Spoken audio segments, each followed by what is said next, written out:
And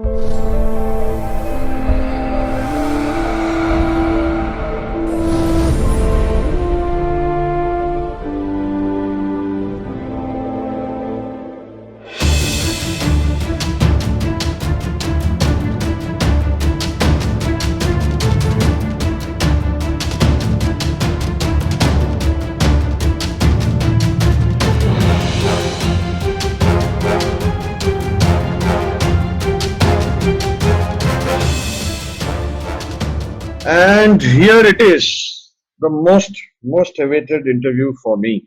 For me, it is this interview is so special because I've been chasing this lady whom I'm about to introduce for a long time because I'm such a huge fan of hers.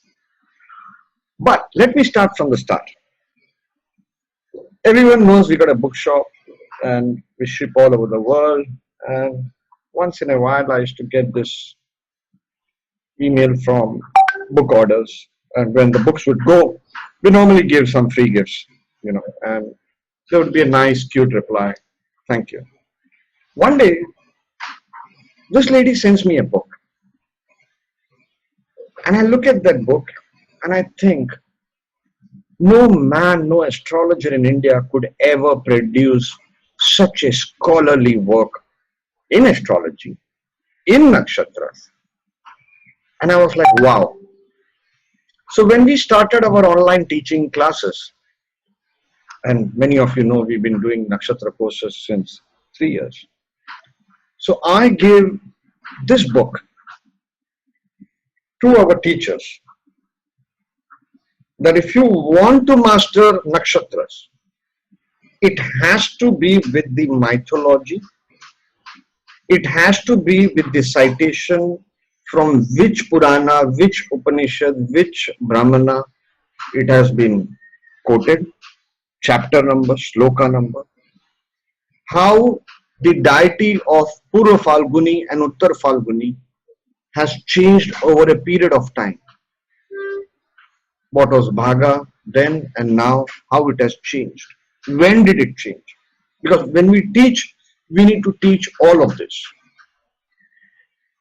Then it so happens that I write a letter somewhere in November last year to this lady asking for an interview. And she says, okay, January, let's do it. Then I got busy, I got sick, various issues, and I couldn't follow up. And in June, I land up in the US. I don't like to talk much about my travels, but why it's so special? I see this lady sitting on the left side, having a majestic personality. And I was suffering from jet lag and so many things, hardly sleeping for 2 hours, working because I was organizing the webinars. And I had straight away a 3-day lecture. So no sleep, taking sleeping pills, not working. And the only thing that could make me stand from morning 9 o'clock till night 10 o'clock or sometimes 10:30, giving this 3-day lecture was several cups of coffee. I did not know her name. I did not know I had interacted with her. Okay. And she would go walk 15 minutes, hold a cup of coffee, warm cup of coffee, bring it for me, and I would be so much in love with her because that coffee kept me on and on and on continuously. And finally she brought her own coffee pot and said, this is for you. This is for you. Right there, so that she doesn't miss my lectures. I do not know if she liked my lectures or not, but for me, it was God sent. She was like, okay, I could stand only because of her. So, ladies and gentlemen, please welcome the Queen of Nakshatras, absolute Queen. There is no two doubts about it. Today, people who teach Nakshatras, if they want the mythology, their interpretation, how to interpret it, they go to her book. And her book is available all over the world via Amazon. Okay. But without wasting much time, please welcome Radheji. Radheji, pranam. Thank you. Welcome to Saptarishis Astrology. Thank you. And for the record, Sunil, I loved your lectures in the States. They were absolutely fantastic. So I thank you so much for taking the time and journeying over here. Thank you. So Radheji, if I may introduce to the audience, your real name is Suzanne Fo. Am I pronouncing it correctly? Susan Pha. Susan Pha. Okay, I'm sorry. Sorry. Yeah, close enough. So how long you been doing astrology? Since about 2002, 2003, so 13, 14 years. You're kidding me. It looks like you've been doing it for 40, 50 years or maybe 10, 20 lifetimes. How could you get I feel that. I feel it's been definitely lifetimes, because when it came into my life, it was something that I just very naturally migrated to, and it just took over my whole life, and ultimately led to me leaving the business world so I would have more time to pursue it. So it certainly feels like a past life endeavor that came through. But, how long did it take you to write your Nakshatra book, the Divine Nakshatras?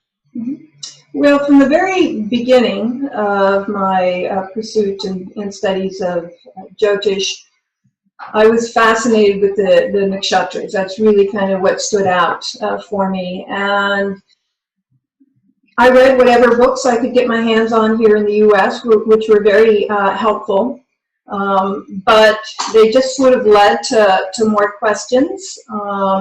And so very early on, I started not so much with the intent of writing, but just for researching for myself to understand who these godheads are, why these particular godheads, what was the earliest sort of mythology that we find about them. And so it was really just a self study, if you will, and accumulating, though, because I do love to research, accumulating the research as I went along, and then finally came to a piece I had been looking to for quite a long time that Dr. Frawley refers to when he speaks about the desires, the ishtis of the nakshatras and their basis above and below. I was looking forever for the original source, which I found the source, but it was not translated. And when I finally came across the full translation by a Sanskrit scholar, then it was sort of my sign. This was the missing piece, and now I will sit down and write. So about 2 years, 2.5 years to write is something I've been pursuing for over a decade. Is that the work Taittiriya Brahmana? Taittiriya Brahmana, absolutely, yeah, and I produced it in full in the book. So wherever I could find the original source, and if it was unique like that, then I put the entire thing in there so that readers can see how it was originally written, and also do their own interpretation, if you will, rather than me coming in as a middle person and doing the translation. So I was very much fixed on trying to find original scripture and sharing that in the book. Can you please, for the audience, can you show your book? Sure. On screen. This is one that I use a lot, so there's some little stickers and stuff in it, if you will. But let me see if that kind of shows up. The divine back forces of the lunar nakshatras. Nakshatras, as portrayed in the Vedas, because the Vedas were really my foundation, where I started, and then certainly I do carry the godheads through the Brahmana texts and through the Puranas, but the original starting base in each chapter around each nakshatra is their Vedic portrayal. That's great. And how many? It appears a very big book.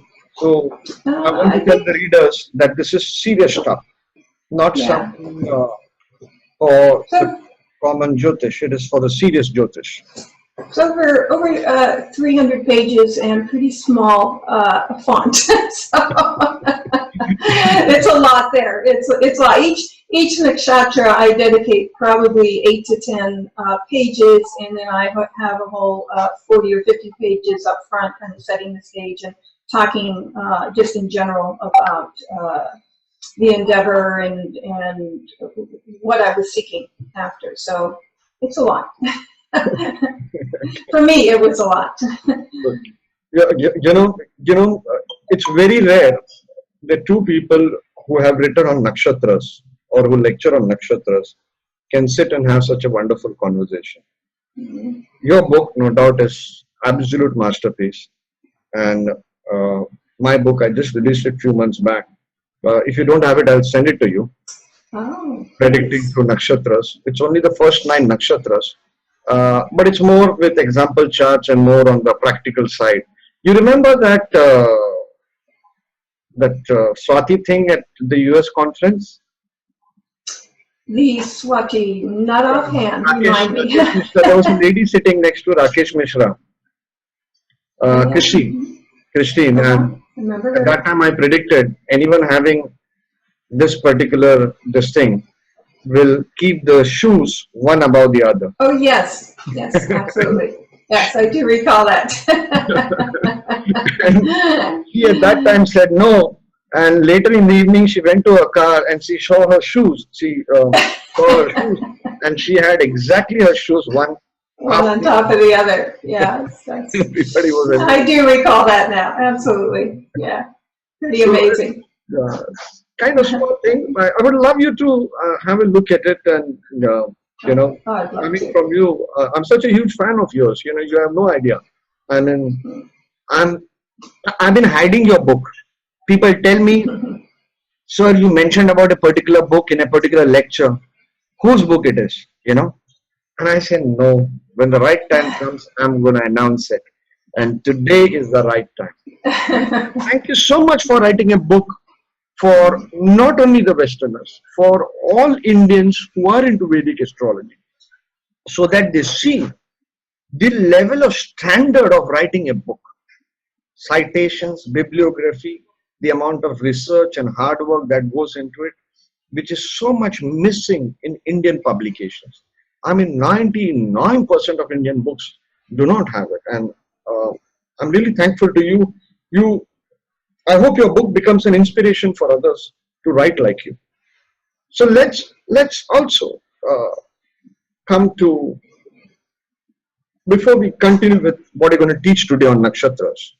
Okay, I have seen that your interest in Ayurveda is quite there. You've written book, 2 books, I think so, on it. Mm. It's One book on Ayurveda, integrating with the Vedic birth chart, and then one book just fundamentals it was really targeted for the Ayurvedic audience. So I felt I had to put out a fundamentals book that they could read first to grasp the basics. And then the volume 2 is about how to integrate the Ayurvedic consultation with the Vedic birth chart. So it's combining your horoscope with Ayurveda, is it? That's right. That's right. Can you show that book? I would love to. I just happen to have it here. Okay, so this is it. Your Healing Stars, Volume 2. Integration of Ayurveda and Vedic astrology. Okay. Can people order directly via your website? They can order on my website, but all books are also on Amazon, so they might find that shipping's a little bit cheaper on Amazon, but you can compare. My books are cheaper. I reduced the price on my website, so maybe it evens out. But absolutely, either way works. Thank you. So the website is celestialgazing.com. That's right. Okay. I was still wanting that coffee. You're wanting the coffee? I can share mine with you if you would like. Please get some coffee if you would like. I wish I were there to turn on the pot. Coming to nakshatras. Okay, coming to all this before, I always prefer asking a very fundamental question. Who has been your gurus or guru in Vedic astrology? And, What have you learned from them? Mhm. Well, I would say my interest early on was medical astrology, and so one of my very first gurus, although he wouldn't call himself a guru, was Dr. and is still Dr. Chart out of New Delhi. He is a surgeon by trade, an excellent surgeon, one of the best in India, I am told. But he has also been studying and applying medical astrology since he was, 1920, early 20s. He's now in his early 60s. So I would fly over, once a year for 4 or 5 years in a row, and we would have the opportunities to sit together and just for him to kind of explain to me some of the techniques that he uses, many of which are in his books. He's a prolific writer, so he's written 8 or 9 books. But he was my first and really kind of introduced me to the whole area of medical astrology. Since then, I would say for the last, I'm still a student. For the last 15 years, I've been more under the lineage of Hart Defoe. Oh, Not studying directly under him. He's no longer taking new students, but Penny Farrell, who has been with him for 17 or 18 years, and now Stephen Heinberger is who I'm studying under now, who has equally been a long-term student of Hart Defoe. So the last 15 years, both of them I've been studying under.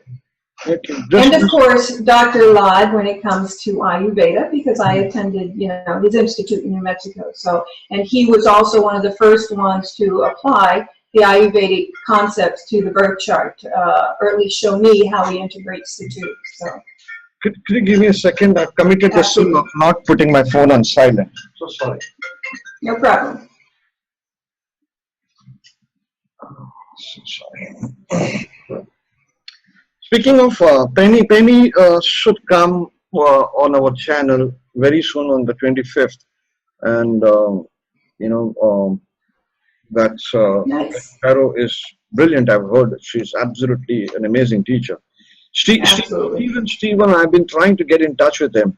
If you can put in a word for me, I would love to interview him.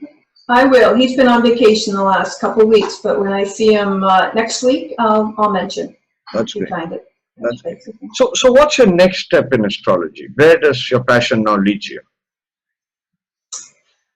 Well, I am a devotee of Sri Aurobindo and the Mother. And what has been kind of churning a little bit in my mind, just in terms of studies and potentially writing, is to take Sri Aurobindo's ontology of consciousness. He comes up with multiple layers of consciousness force. And he's written a book on the Vedic godheads having to do with some of these planes. And my thoughts are is to go back to the Nakshatra Devatas and back to the Veda, really keep it to the Rig Veda specific, and now match these godheads to his planes of consciousness and come from a spiritual perspective, which is obviously, what Sri Aurobindo is all about. So it's just churning, it's initial thoughts, but I would love to go deeper into this area, satisfying both my love for Sri Aurobindo and going deeper into his studies as well as the Nakshatra lords. If I may ask you one question, I do not know if you would like to answer it, is which is your favorite nakshatra? Ashwini. Ashwini, because my moon's an Ashwini, so I've got to love Ashwini. I identify a lot with Ashwini. Yes. Ashwini, how about yours? Could I ask you the same Sure. question? No, you're asking my nakshatra, or you're asking Your favorite. Your favorite nakshatra. That's so tough. Yeah, that's so tough. It is the one called Ardra. Oh, very nice. Lovely. Rudra. Rudra, because it's so complex. It's so complex. In fact, my Lagna nakshatra is Ardra. Maybe that. Wow. My Lagna nakshatra, my Janma nakshatra is purva-phalguni. But it is, Ardra is a challenge. Absolutely. it's a challenge that can make you good, bad, ugly. And I've seen that completely in my life. Absolutely good, absolutely bad. I go through, I feel Andhra people have too much of pending karma, especially of self-mastery, especially of Well, I know it's a real difficult one. It's interesting because my ninth Baba Bhavesha is in Ardra, and so I draw a lot of teachers in my life who have Ardra as their ascendant or as the moon, and it's always intense relationships. It's always, I am pulled into that energy through my gurus, and so I understand the complexity of that energy. But So I'm going to ask you the next question. Was I mesmerizing as a speaker in the 3 days? absolutely. Absolutely. Did you like the comedy that I did for 3 days? You know, the failed actor. Oh my gosh. You were so, I mean, not only inspirational but entertaining. I mean, we were we were hoping, and we are hoping, that you come back next year, but we have never seen someone hold the audience for 3 or 4 full days. Morning, I mean, we would start what at 8:30 or 9, and you would take us up until 10, only because we pleaded, can we go on another 2 or 3 hours? In fact, I think a couple nights it was 11:30 before we got out of there at night. So yes, you were entertaining, mesmerizing, and inspirational. So all those wonderful things. We love you here in the States. Sorry, the noise. A little odd, perhaps, but no. No, you were beautiful. You know, the Absolutely. best place about the ashram, if there is only one, when I was there in US, Vinay Aditya did ask me, and would you come back again?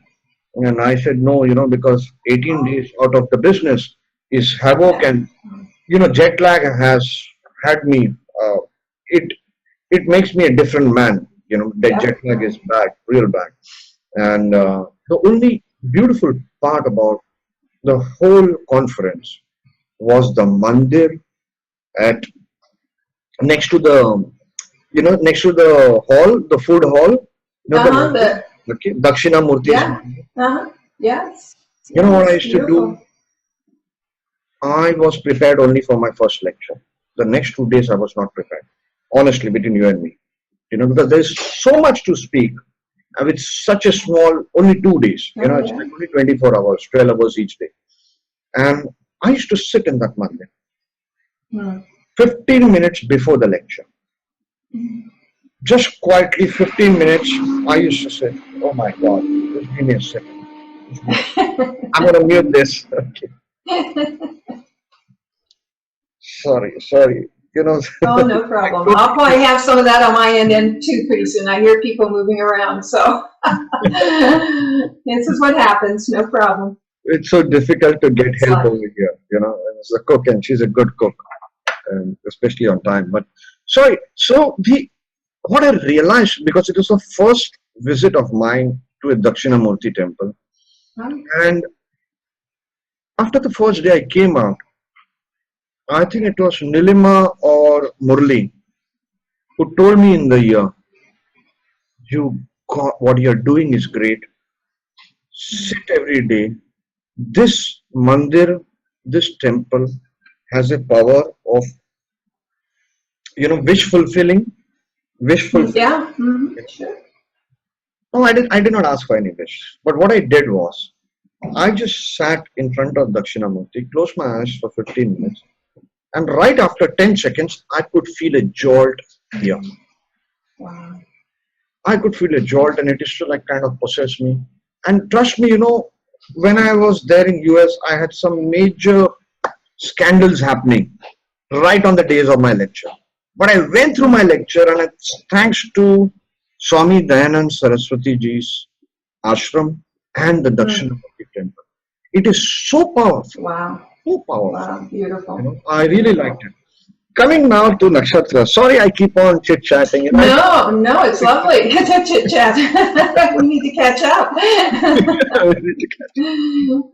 and the thing is, what I want to ask you is, you see hundreds and thousands of horoscopes. Do you get biased with nakshatras? Do you feel, hey, I do not like this nakshatra?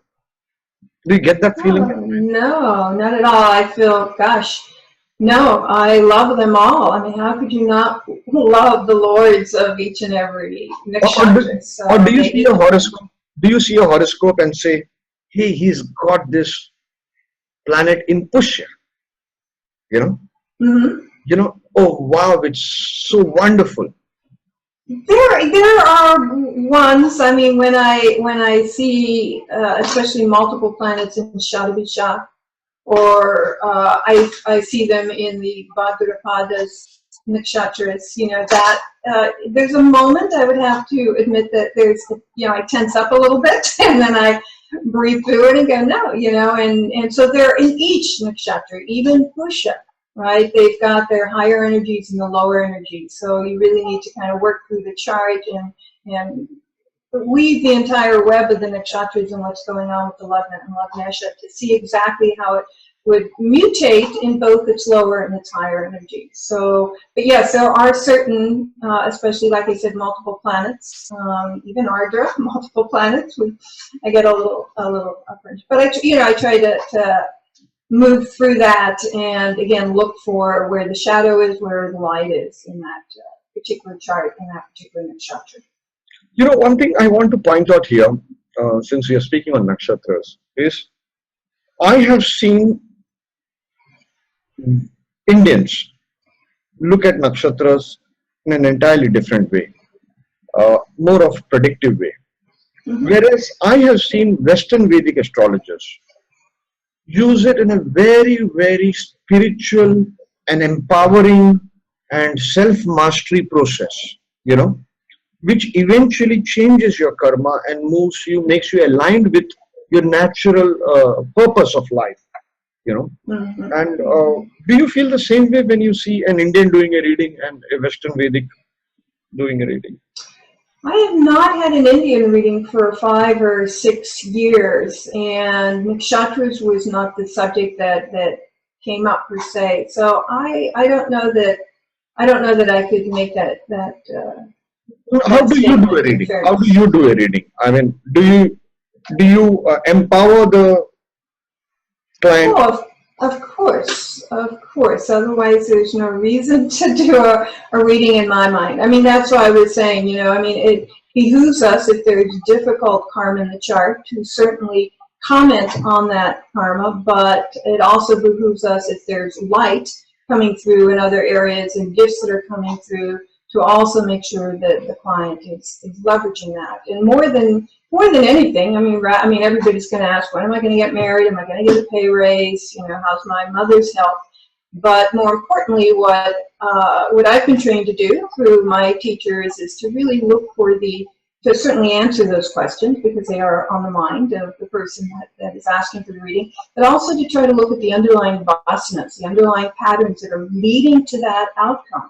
So if someone has difficult marriage karma and they want to know when they will get married, certainly you can give them the date, but I go on to, well, what will be their experience of marriage, and to let them know if there are vasanas that are going to color that experience, and or vasanas like, severe independence, etc., that may even prevent that opportunity of marriage, if that's what, if they're thinking they want a marriage. So we're really trained in the heart to foe lineage to highlight or to be able to interpret the underlying patterns that manifest that ultimate karma and empower the individual, or help reflect for the individual in their own life where that is, what it looks like, so that they can deal with it on a consciousness level. And in that way, I believe, you can overcome your karma. If you've got enough intelligence and consciousness and willing to look at your own patterns, your own shadows, your own behavior, then you can not overcome completely, but you can modify that outcome, or at least modify your perspective of that outcome, right? So, yeah, I would classify all that as trying to empower the client and to position them in a positive light and give them, you know, suggestions as to how they might approach certain areas in their life. So hopefully that answered your question. I'm not sure if it did. No, but it did. So, what are you going to teach us today on Nakshatra? Well, what I thought I would do is kind of talk through a little bit around my findings on the original question way back when that kind of started me on this path of research. And that original question, which I couldn't find an answer anywhere for, was why these particular 27 Nakshatra Godheads. What is it that is unique and that kind of unites them all together? What do they have in common? Because as you know, I mean, obviously there are hundreds, thousands of Vedic Godheads, and how is it that these 27 are acclaimed or belong to this exclusive club of being a Nakshatra Godhead? There has to be some common thread to them. And so this is what was my original quest. And so in doing that, I started at the beginning, at the source, which was the Rig Veda, right? Because I had read the Puranas already, so I knew about the Lisa mythology, but nothing had really clicked to me about why these 27. And besides that, because I was studying the mythology, I wanted to go back to the original portrayal of these godheads. So in reading the Rig Veda, which obviously took a couple years to do, and I'm still reading the Rig Veda, what I noticed first of all was all 27 Nakshatra Godheads appear in the Rig Veda. Now this is a spiritual scripture.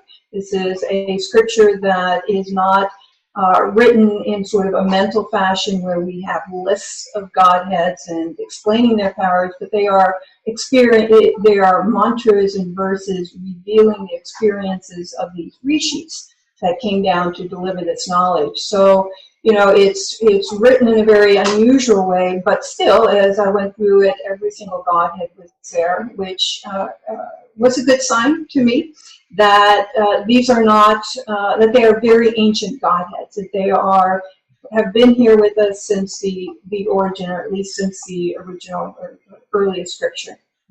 Now the other thing that, and you know, as Dr. Farley has pointed out and others, there is some references to 3 or 4 nakshatras, but clearly nakshatras were not the point of the Rig Veda.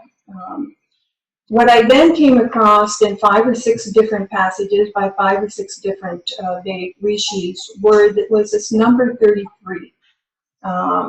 About 30, they would be defined as like 33 divine forces, or, you know, 3 times 11 cosmic forces. And this repeated was an experience by 5 or 6 different rishis in the Veda. So that number, I finally got a number 33. It didn't match 27, but still, I had a sense there's got to be something here. And so after the Rig Veda, I went to the Yajur Veda, right, where now we have that the inner sacrifice that is being spoken about in the Rig Veda by the rishis are now beginning to be externalized and fixed in the outer ritual, and obviously the supporting Brahmana texts. And this number appears again, this number 33 appears again, and for the first time there's kind of a listing of the category gods that belong to this group of 33. And we are told they are the Adityas, the solar sons of Aditi, or solar manifestations of Aditi, who we can think of in the Rig Veda as that cosmic Shakti, that universal Shakti.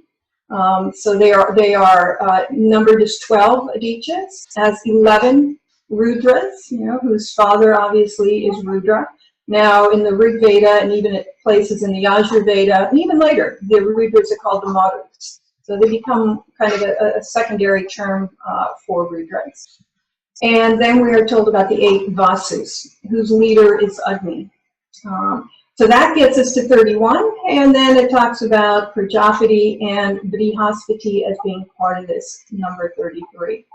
Still not why they're important, but at least now I've got some indication as to, yeah, and I'll go through that in 1 second. Yeah, if we could just hold off on that for a second, just so it doesn't become confusing to people, because we'll come back to it as far as the slide. You want me to come back to the slides later?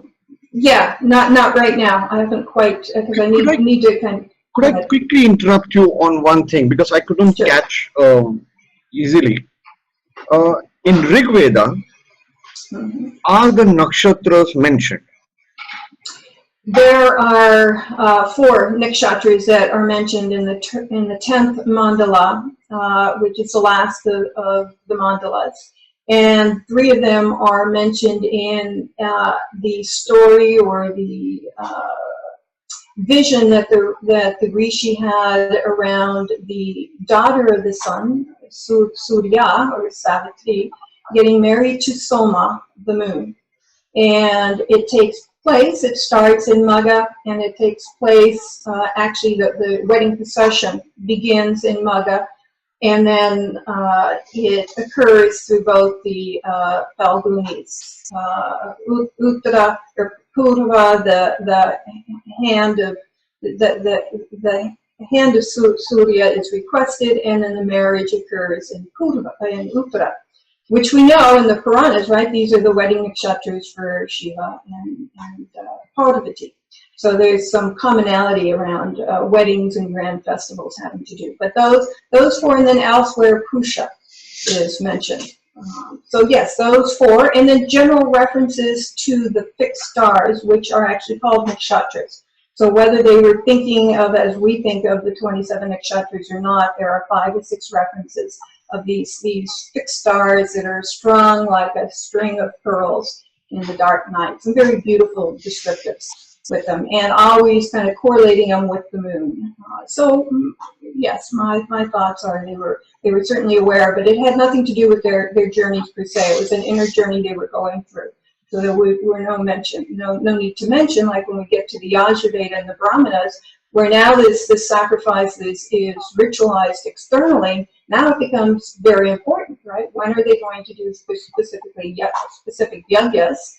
It depends, many of them, on where the moon is transiting. So now the whole world opens up in terms of nakshatras as you get into the Yajurveda and the Brahmanas. And not only kind of nakshatras and the role that they played in the sacrifice, right, but also the roles that the godheads played. They each had a particular responsibility and function in these outer yagyas.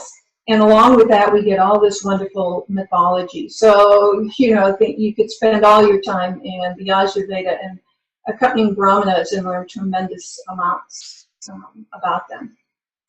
So, and like I said, this is the first time that we see a complete listing, because they are meant to kind of give very specific importance to times and periods. So the complete listing for the first time is in which text?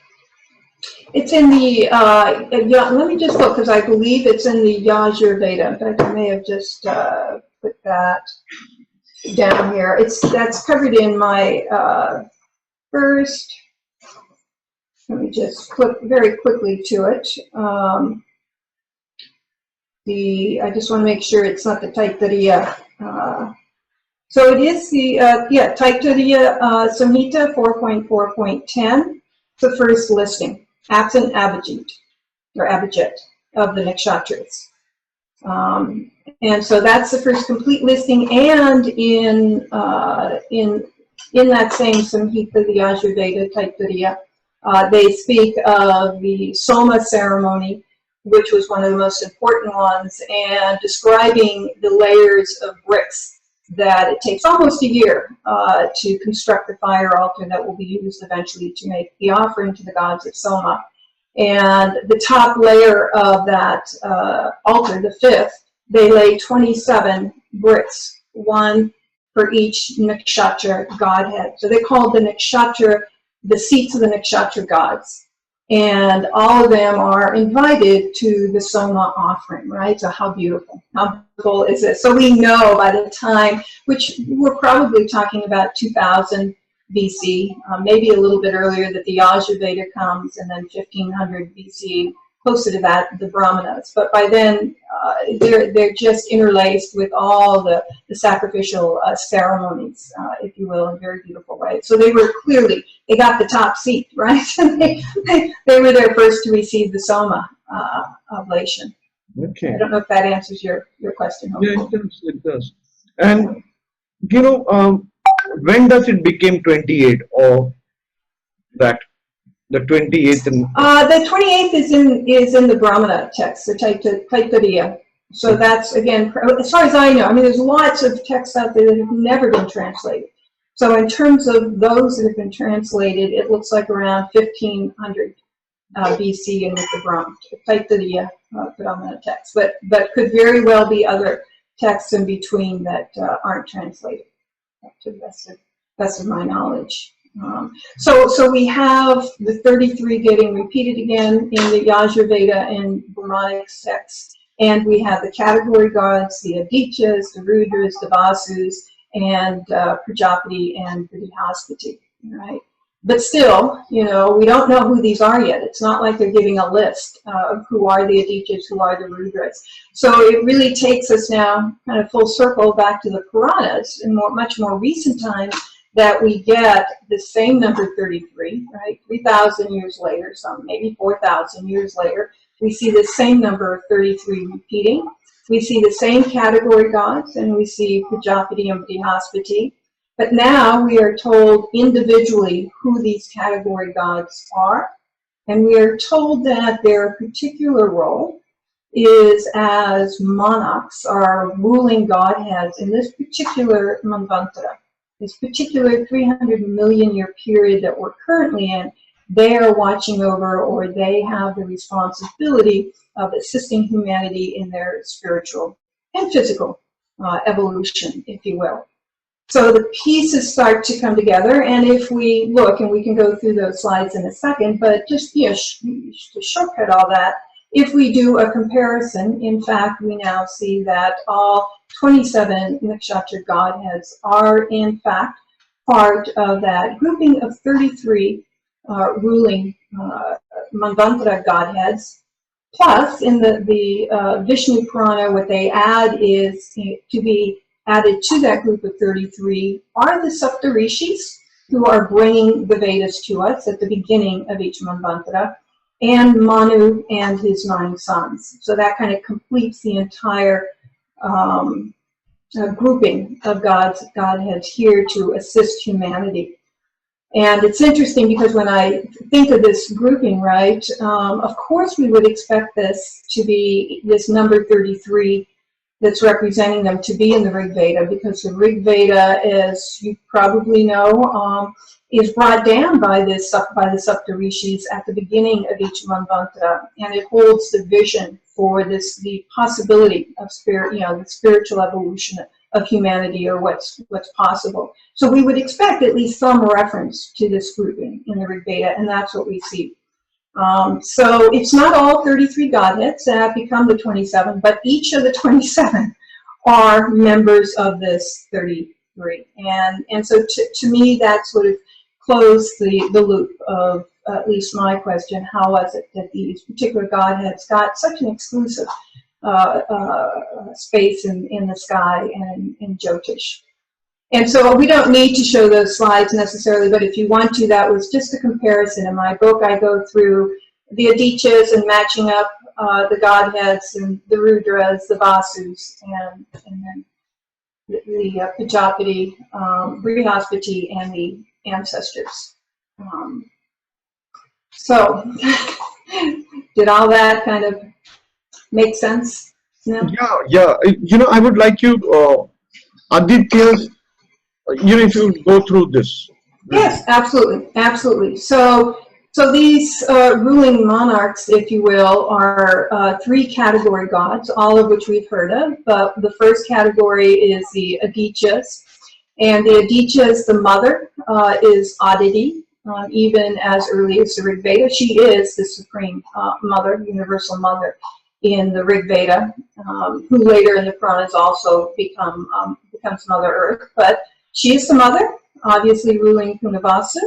And then we have her sons. Now, these are not all 12 sons. These are the sons that are correlated with the nakshatras. So Adiman, Bhaga, Mitra, Pushan, Indra, Savitri, Tavashtri, Vishnu, Varuna, and then not Vivasvat, who is the last born son, but his offspring, Ashwini Kumars and Yama. And although it's not shown here, we'll show it in a second. His other offspring was the Manu of the current period, Vasvata. So these are the listings. Again, there's 2 or 3 solar godheads that all of these appear in the Rig Veda, but aren't specific to a nakshatra. So, you know, who knows why? That I haven't even attempted to answer. But these would be the Adityas. And then if we go to the next slide, we can do the same with the Rudras. So there are, as you all know, 11 Rudras, with Rudra, the most ancient form of Shiva, being the father. Again, in the Rig Veda, they are most often called the Maruts, but we see a couple times that they're called the Rudras. And these that are listed by the Puranas as being Rudras, Aja Ekapad, Ahirudya, Nariti, and Sarpa. Sarpas. These are 4 of the 11 and their father that has rulership or lordship over the nakshatras that I show here also. Nariti is pretty interesting because in the Rig Veda, she's actually a goddess rather than a god, but in several Puranas, she's either male or she can be a male and female type. So there's something very unique about Nariti. Okay, she can be male and female. Yeah, in the Rig Veda, she is female. In most of the Puranas as a Rudra, they're all males, although they have their female consorts, female counterparts. But, and I'd have to look up the source, in 1 or 2 of the Puranas, it actually says Nariti is listed as both a male as well as a consort of that male. So she can go either. She's portrayed as either male or female or both. Okay. Okay. I was just trying to, you know, we know the Rudras is all males, right? And yet Nariti as a nakshatra, she's a goddess. So I was trying to reconcile how is this? How can this be?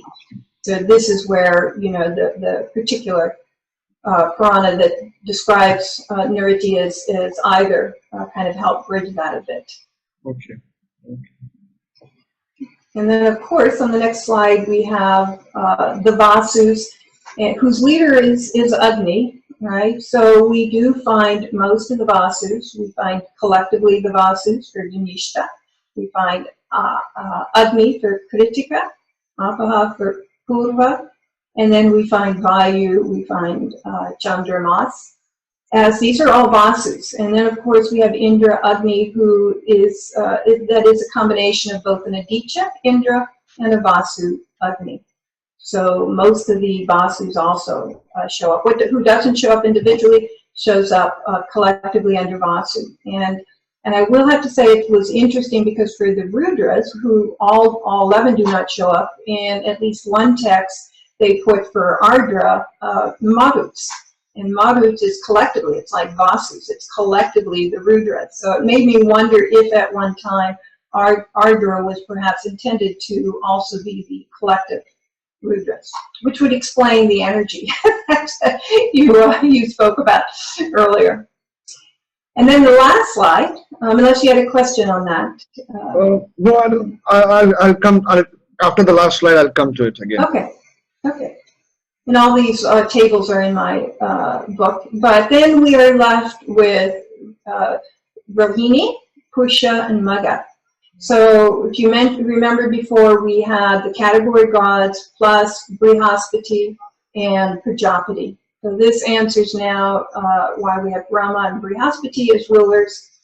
And then there was one left, Magha, right? And so in thinking about this with the Pitris, the ancestors, it seemed to me that the Magga has to represent the Manu of the current period, Vaivasvata, as well as the Saptarishis, right? Remember that the ruling monarchs are not only the 33 category gods and Brahma and Brihaspati, but also the Saptarishis who bring down the Vedas at the beginning of the period, and the Manu who initiates and becomes the father of humanity.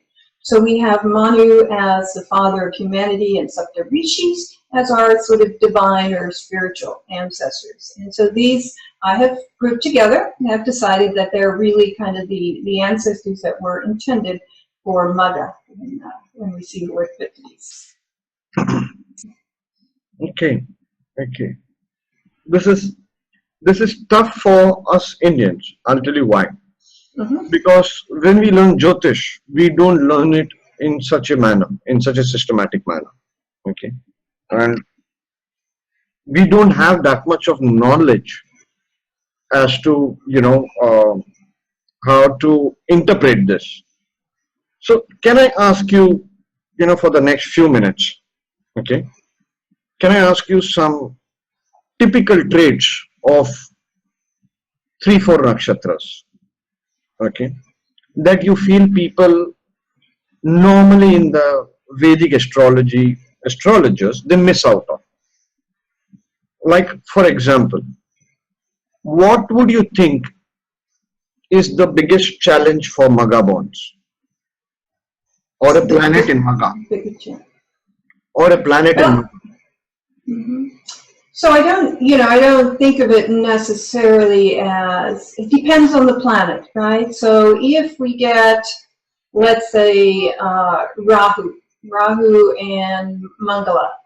And Mangala is not necessarily the Lavnesha. We get 2 malefics in Magga. And on top of that, I see issues with the 4th Bhava and 4th Bhavesha, right? The 4th Bhava and its Bhavesha. And I know we had this discussion in the States, it's coming back, but we here consider the 4th Bhava and its Bhavesha our lineage, our ancestry. It's the family, right? And so it would be also the ancestors. But whichever Bhava and Bhavesha you believe represents the ancestors, if you see also malefics in that bhava or a weak bhavesha, then what I would say the most difficult issue with that particular nakshatra will be that there is difficult karma that's been running through the family, running through the lineage, that has been handed down from generation to generation to generation. May or may not show up in this person's life. It's clearly in the chart, so it's in their genes and they're passing it down, and may have passed it to their siblings, or perhaps their siblings have it, but that challenge is also now an opportunity. So we turn the tables and we see there's an opportunity to clear some past life karma that's in your family. And there's whole processes and pujas and what have you that you can do to do this, but I always recommend more conscious approaches also to think about. Maybe it's an addiction that has been running through the family lineage. Maybe there's some sexual abuse that's been going on through the family lineage. This becomes a lifetime in which they have the opportunity to step forward and try to clear that within their own genetic makeup, and therefore free, potentially free future family members and existing family members from some of that karma. Some of it's still going to play out. They're all have their role in this, but this is what I would see both as a challenge and a big opportunity for the person in this lifetime with that situation. Does that help? I think you're on mute. Yeah, sorry. Yeah. Well, it's just that I have always found Magga Aslesha having a lot of past life issues. Okay, that has been my observation, especially if 9th Lord, 8th Lord, 4th Lord, 12th Lord, or Rahu, Rahu gets associated with it, or some other planet gets associated, but Rahu is kind of dispositor, or whatever you want to say, aspecting or whatever,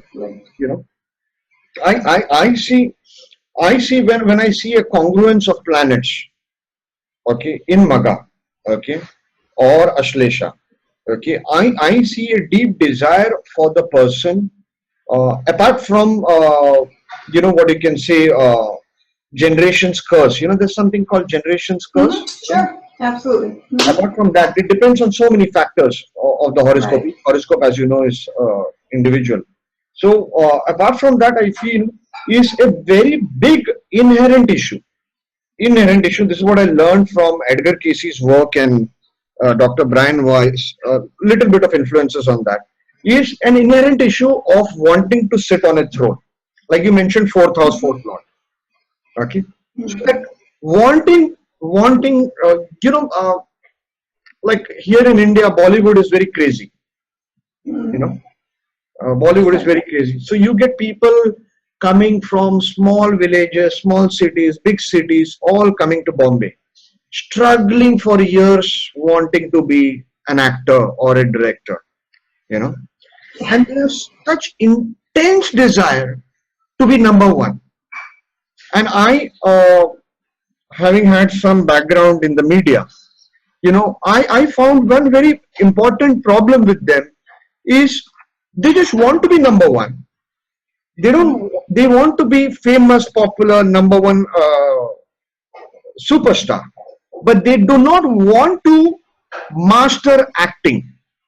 Are you getting it? They just want to be famous, but they don't want these kind of people. They come to me, and what I have seen is they lose the cause, they lose the focus. If somebody comes and tells me, hey, I want to create a great movie, which is going to change people's life, inspire them, etc., it's one thing. That's the cause, that's the focus. But if somebody comes, and most people come and say, hey, I want to be famous. So this part about Maga and Ashlesha is what I have found. They lose the cause. It comes from many past generations or many past lifetimes, okay, and it becomes a problem to them. They have to overcome that lifetime after lifetime. And if they get obsessed with fame, they're finished. It's over. The spiritual journey, same journey every lifetime, until it comes as a very reverse form. Because I have seen here in Bollywood, people get so desperate and they land up making the wrong moves, and they land up spoiling and having a very struggled life later on, a life of penury or whatever. So, what about Ashlesha? What do you feel? What do you feel for a Libra Lagna, Jupiter in Ashlesha? But let me just also say for you, I totally agree with you with what you're saying about Maga. If that space in the sky is disturbed, or there's other kind of confluence around a planet that's there that looks like it's a little off, then absolutely you can get something like that. But if there is not that disturbance going on in Maga, perhaps you get Mercury there, perhaps you get the Moon there, they're not afflicted in either way, there's other confluence factors.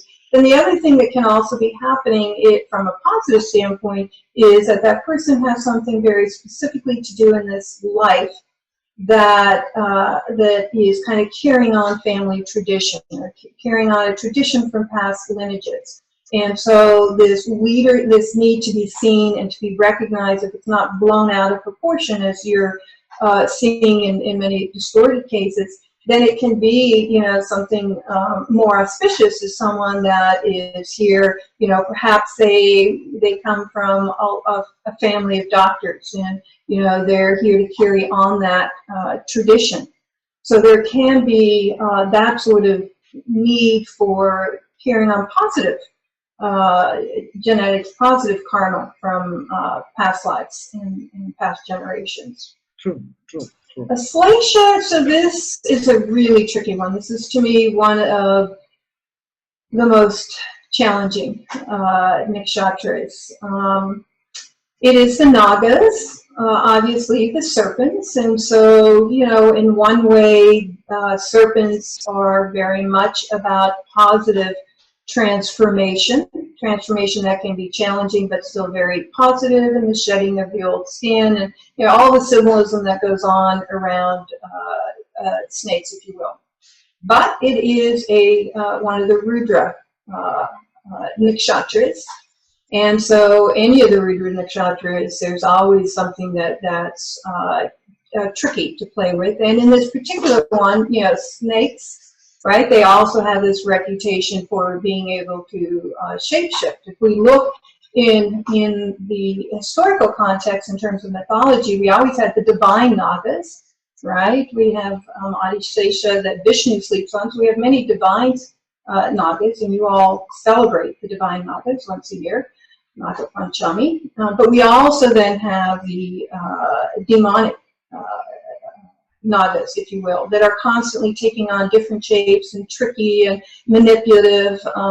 And so that energy can come through again when the nakshatra is afflicted in any way, or its lord is. And we can see more of really gross manipulation taking place, gross deception taking place. So we get all these lower energies of what Nagas, snakes stand for.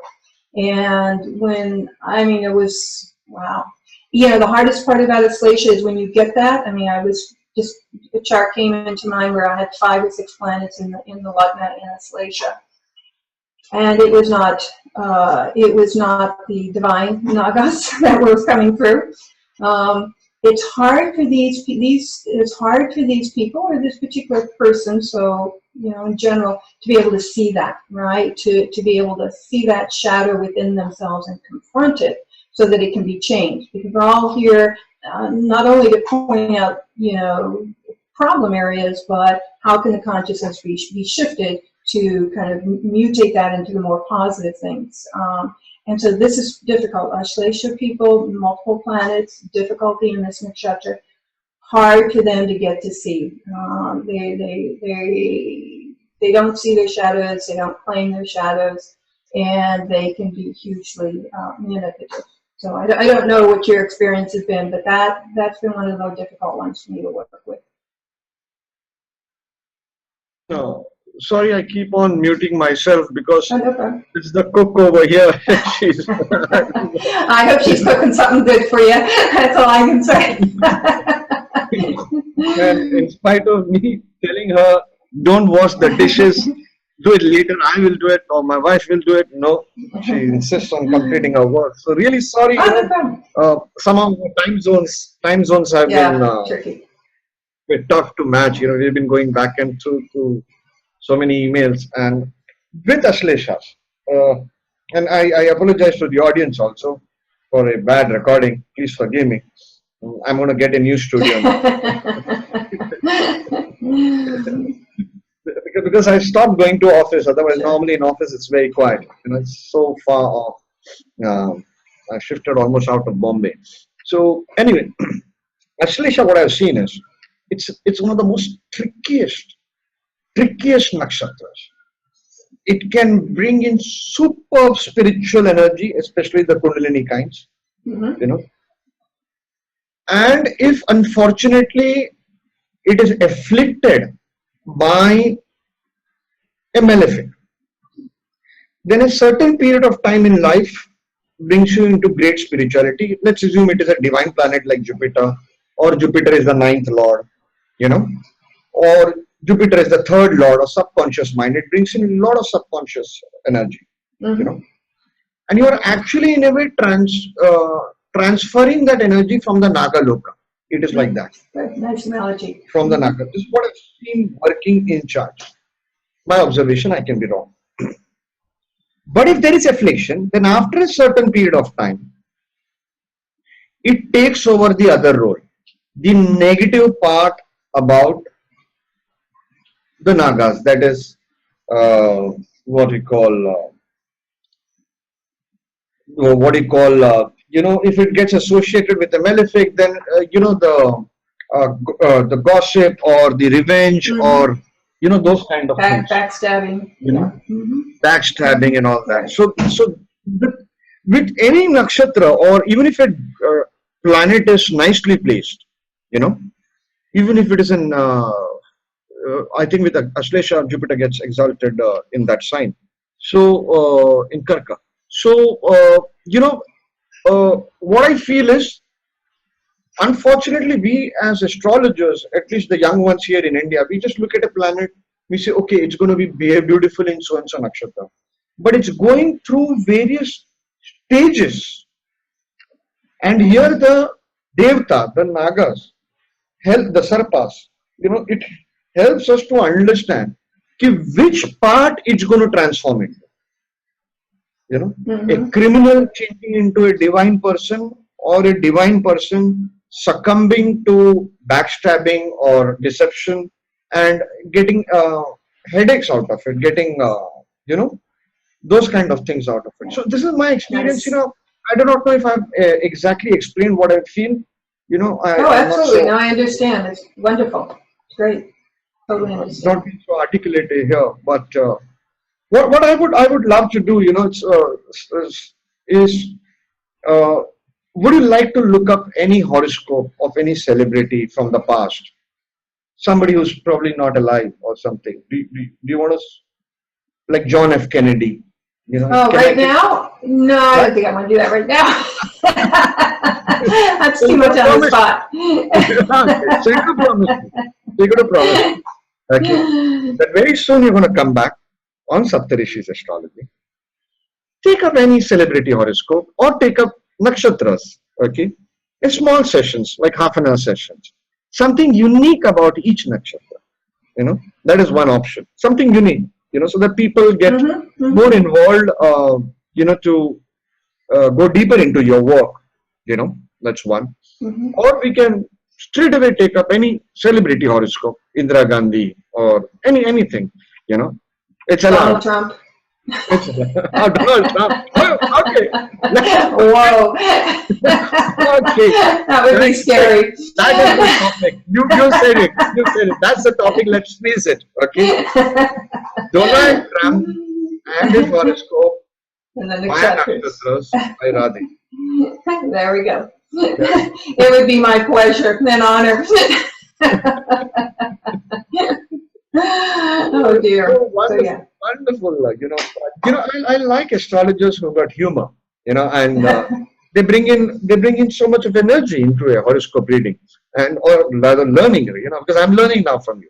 So and my audience is also learning. So wonderful, wonderful having you, Radhe. I'm sorry, I'm a bit uh, not so happy with the cook and the It cooker. better be a good dinner is all I gotta say. You'll be happy with the cook at that point. She and my wife are going to get a piece of my mind after this recording. It didn't come through. I really didn't hear anything other than once, so it was Oh, really really? no problem. Yeah. Yeah. That's Well, thank you so much for everything you do to Vedic astrology and for the students here and for hosting me. It's so much appreciated. Thank you so much. It's an honor.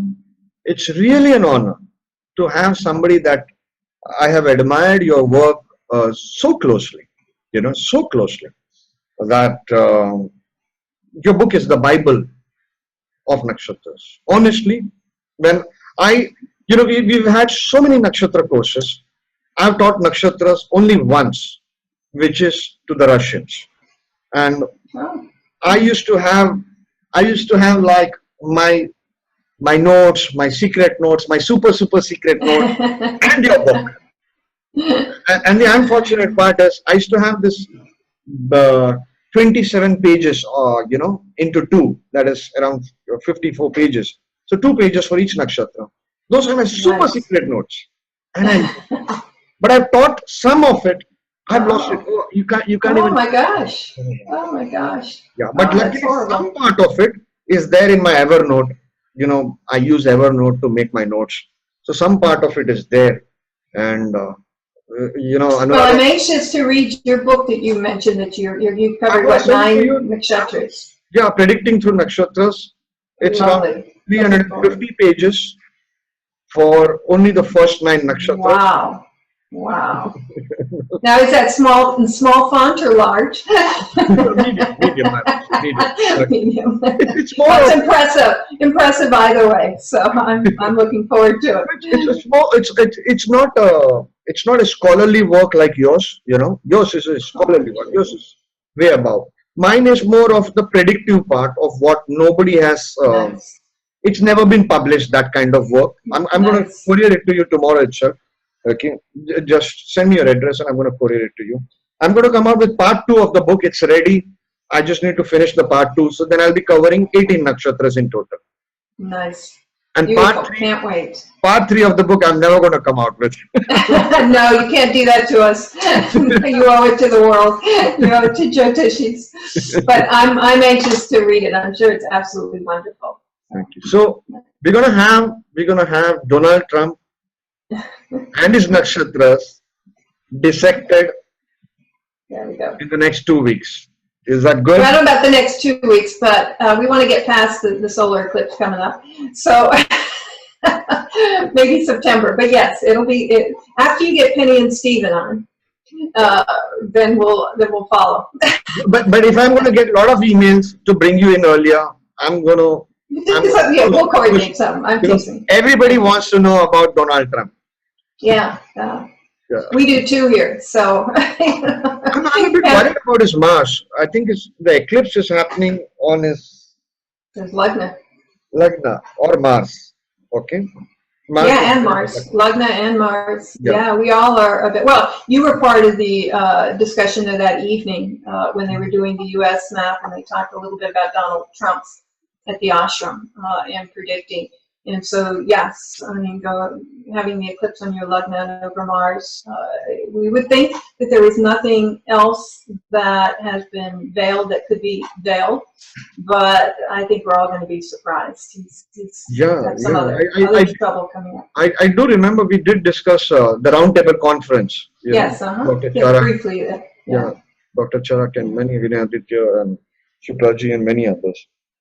And I feel there's something important coming in his life. So we want you back. We want you back. Okay. Well, I'd like to come back. I'd be honored. So absolutely. It's a day. Thank you so much, Radheji. Thank you so much. Thank you. I bow to your knowledge.